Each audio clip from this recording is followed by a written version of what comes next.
warahmatullahi wabarakatuh. Kami dari kelompok 2 Universitas Dian Nusantara. Di sini kami akan mempresentasikan tugas besar mata kuliah kompleksitas algoritma dengan judul Analisis Efisiensi Algoritma Sorting dan Searching pada Sistem Reservasi Tiket Pesawat.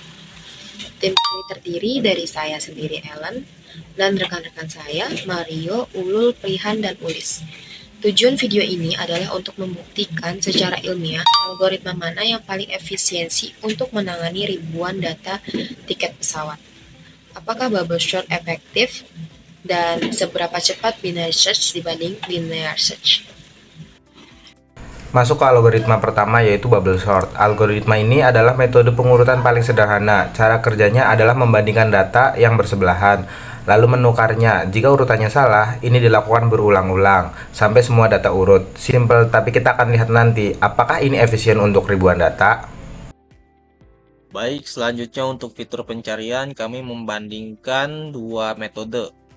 Pertama, linear search yang mencari data satu persatu dari awal sampai akhir. Kedua, binary search yang bekerja dengan cara divide and conquer, yaitu membagi data menjadi dua bagian terus-menerus. Syaratnya data harus diurutkan dulu sebelum di binary search. Oke.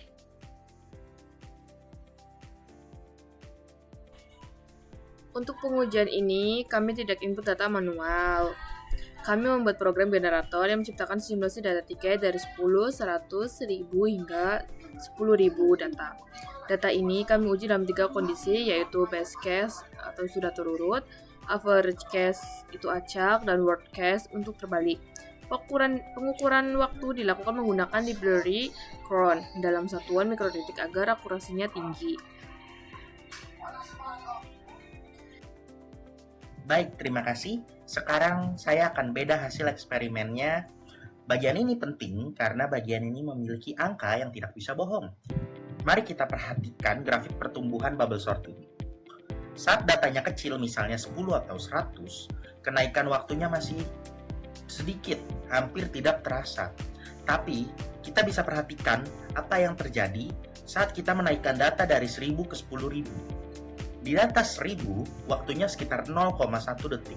Tapi begitu data dinaikkan menjadi 10.000, yang artinya data cuma naik 10 kali lipat, waktu eksekusinya meledak hingga 11,7 detik. Menurut saya ini sangat fatal. Mengapa? Karena kenaikannya tidak linear. Secara matematis, ini membuktikan teori kuadratik atau ON kuadrat. Jika data bertambah 10 kali, bebannya bertambah menjadi 100 kali atau 10 pangkat 2. Bayangkan jika kita pakai ini untuk aplikasi Traveloka asli yang datanya jutaan, sistem pasti akan crash atau time out. Inilah alasan kenapa bubble sort jarang digunakan untuk data besar. Sekarang, saya akan membahas tentang efisiensi dari pencarian pada skenario terburuk di 10.000 data untuk membandingkan linear dengan binary search. Di sini kami memiliki tabelnya.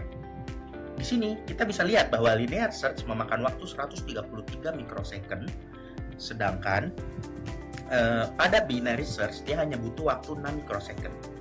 Mengapa linear search membutuhkan waktu 133 mikrosecond? Karena estimasi jumlah algoritmanya harus menyisir 10.000 data satu persatu sampai ketemu. Dari sini kita bisa mengetahui bahwa kompleksitasnya adalah OM. Nah, pada binary search, estimasi jumlah langkah yang dilakukan adalah 14 langkah. Yang berarti ini 22 kali lebih cepat.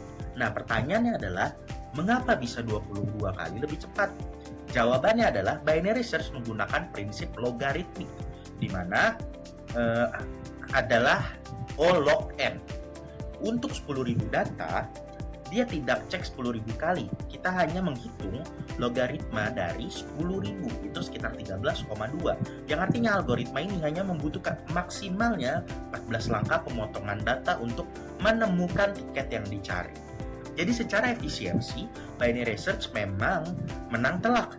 Tapi ingat, ada syarat yang tidak boleh dilupakan ketika kita menggunakan binary search, yaitu datanya harus sudah disorting atau setelah diurutkan terlebih dahulu. Selanjutnya, saya akan membedah secara singkat kode yang kami miliki. Baiklah. Di sini, pertama, kita menggunakan struktur tiket atau menggunakan struk tiket. Ini penting agar data kode, maskapai, dan harga terbungkus dalam satu kesatuan objek, bukan variabel terpisah. Ini mempermudah proses penukaran atau swapping nanti. Lalu juga saya akan membahas sedikit atau sekilas tentang bubble sort.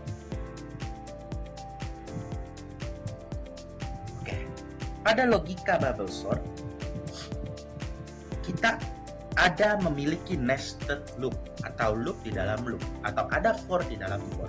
Loop luar di sini berjalan sebanyak n-i-1, n-i-1. Logika penukarannya ada di sini.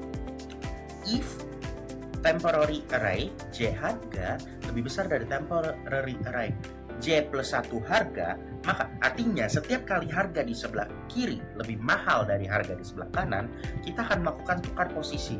Inilah yang menjadi beban kuadratik tadi. Proses swap ini terjadi berulang-ulang di memori atau proses penukarannya akan memakan resource di CPU yang besar. Selanjutnya, logik yang kami gunakan adalah pada logik linear search dan binary search. Tapi mungkin untuk mempersingkat waktu kita akan lanjut ke binary search, di mana untuk fungsi binary search kita tidak pakai loop for biasa, tapi kita memakai while. Nah, kunci kecepatannya ada di rumus integer tengah sama dengan kiri plus kanan minus kiri dibagi 2. Artinya di setiap iterasi kita langsung tembak posisi tengah. Nah, jika kode yang dicari lebih besar dari yang di tengah, kita lakukan kiri sama dengan tengah plus 1. Artinya apa? Kita langsung membuang separuh data di sisi kiri. Kita tidak perlu mengeceknya lagi, tetapi kita akan mengecek data di sebelah kanan. Pemangkasan ruang pencarian inilah yang membuang waktu, eksekusinya sangat banyak atau bahkan nyaris instan, sehingga hasilnya hanya 6 mikrosecond. Untuk pengukuran waktu atau validitas data, saya menggunakan library Chrono dan fungsi High Resolution Clock. Ini memastikan durasi yang kita catat presisi, hingga satuan mikrodetiknya bukan sekedar detik biasa. Mungkin ini tampilan sekilasnya ketika data atau proyek kami dijalankan. 1 untuk generate data, 2 untuk melihat data, lalu 3, 4, 5 ini kami lakukan untuk melakukan sorting dan melakukan pencarian. Mungkin itu saja dari saya, akan saya kembalikan ke teman saya, Ellen Novipatri.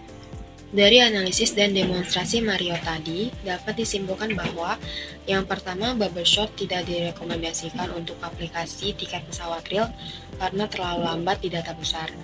Yang kedua, binary search jauh lebih unggul daripada linear search, tapi punya syarat data harus diurutkan dulu. Saran kami untuk pengembangan selanjutnya adalah mengganti bubble sort dengan quick sort atau merge sort agar sistem lebih optimal.